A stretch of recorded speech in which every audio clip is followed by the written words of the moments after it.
let's talk about it. We just said you are a 7 seed. How do you feel about where you and your guys are put? We're just glad that our name was called. We're glad that we're in the tournament, and we got to get ready for Florida and try to start our preparation right now. As soon as I get done with you guys, we'll get right in the office and start our preparation, try to have a practice tonight. And we're playing against a really talented team that's really well coached, and the only thing you concern yourself with is the next 40 minutes of play. Muss, help me out with your team. I saw you guys in Las Vegas to start the year. You look great. You got 4 starters that are 23 years old. You went to a Sweet 16 last year.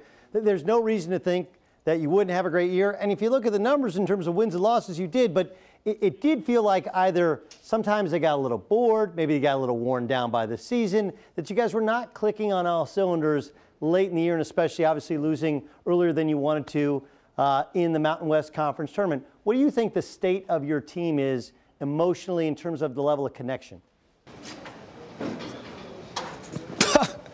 I think the level of connection is phenomenal. We're 29-4, best record in school history. We've been ranked in the top 20 all season long from the opening poll until today.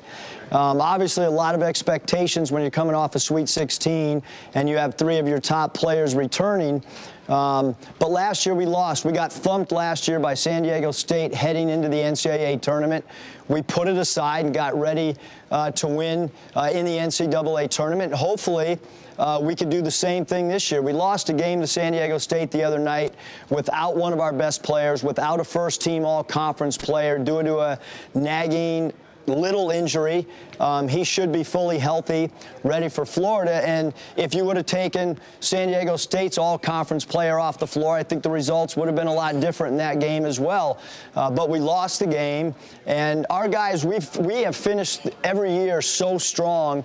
Last year, the same thing. We got better as the season progressed, or as the NCAA season progressed. And we certainly hope that we can carry that into this year. But we couldn't be prouder. There's not many at-large teams that are mid-majors. This is back-to-back years now that we made the tournament as an at-large, which is really, really hard to do. And any coach who coaches at the mid-major level understands that. People that don't coach have no idea how hard it is to get in as a mid-major. It certainly is. And Coach, I just want to know, I know you do the shirt-off celebrations for the big wins. I know that you got your sights set higher than a Sweet 16 this year. If you make it to, let's say, the Final Four, have you given any thought to what kind of celebration you're going to do? I will be honest with you.